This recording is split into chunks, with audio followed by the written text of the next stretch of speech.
যখন কোনো বান্দা সূরা ফাতিহার একটা করে আয়াত বলে আলহামদুলিল্লাহি রাব্বিল আলামিন, সঙ্গে সঙ্গে আল্লাহ জবাব দিয়ে বলেন হামিদানি আবদি, বান্দা তুই আমার প্রশংসা করলি।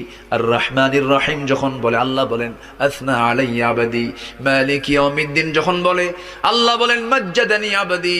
এরপরে যখন বলে ইয়াকা না'বুদু ওয়া ইয়াকা নাস্তাঈন পর্যন্ত যখন বলে আল্লাহ বলেন বান্দারে তুই আমার কাছে কি চাস, প্রাণ খুলে চারে বান্দা। ইহদিনাস সিরাতাল মুস্তাকিম থেকে শুরু করে নিয়া ওয়ালাদ-দাল্লিন পর্যন্ত যখন বান্দা বলে তখন আল্লাহ বলেন বান্দা নামাজের মধ্যে এমন প্রেমের খেলা খেললি বান্দা, তুই যা চাইলি সব আমি আল্লাহ কবুল করলাম। ওই বান্দা যখন রুকুতে যায় আল্লাহ তখন অস্থির হন।